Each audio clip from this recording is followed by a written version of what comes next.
بھی اجازت ہے، حتیٰ کہ اگر قتل و قتال کی نوبت آ جائے تب بھی اجازت ہے۔ اس صورت میں مزاحمت میں اگر صاحب مال قتل ہو جائے تو اسے شہید کہا جائے گا، اور اگر چور یا ڈاکو مارا جائے تو مارنے والے پر قصاص نہیں ہوگا اور نہ ہی دیت ہوگی، کیونکہ یہ اپنے جان اور مال کی حفاظت کے لیے چور اور ڈاکو سے لڑائی کر رہا تھا۔ اس صورت میں اس قاتل پر یعنی صاحب مال پر کوئی قصاص نہیں ہوگا اور نہ ہی دیت ہوگی۔ البتہ اگر بڑا اہم مسئلہ ہے، توجہ سے، البتہ اگر چیخ و پکار یا معمولی مار پیٹ سے ڈاکو کو بھگایا جا سکتا ہے، اس کے شر سے دور ہو جانے کا غالب گمان ہو، تو پھر قتل کرنے کی اجازت نہیں ہے، ورنہ قصاص لازم آئے گا۔ یہ بھی بڑا بہترین مسئلہ ہے۔ اور دوسرا اہم نقطہ اس میں یہ ہے کہ اگر اس وقت تو چور نہیں پکڑا گیا، عین ڈاکے اور چوری کے وقت، لیکن بعد میں اس کو کہیں بازار میں آتے جاتے چلتے پھرتے دیکھا، تو اب جو ہے نا یہ اس سے بدلہ لینے کے لیے اس کو مارتا ہے، تو اب یہ اس کے لیے جائز نہیں ہے۔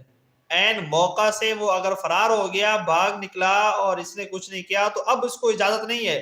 اب اگر اسے قتل کرے گا یا مارے گا تو اس کو دیت دینی پڑے گی، اب اس کو دیت دینی پڑے گی۔ تو لہٰذا یہ ایک مسئلہ اس میں یہ بیان ہو گیا۔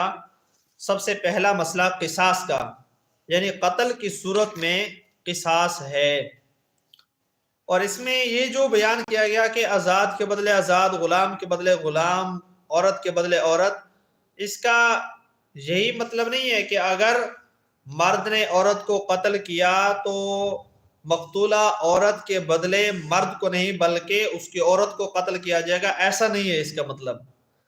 اس کا مطلب یہی ہے کہ جو اصل قاتل ہے، چاہے عورت کا قاتل مرد ہے تو اس مرد کو ہی قتل کیا جائے گا، عورت کے مقابلے میں اس مرد کی عورت کو نہیں، بلکہ جو اصل قاتل ہے اسی کو ہی قتل کیا جائے گا۔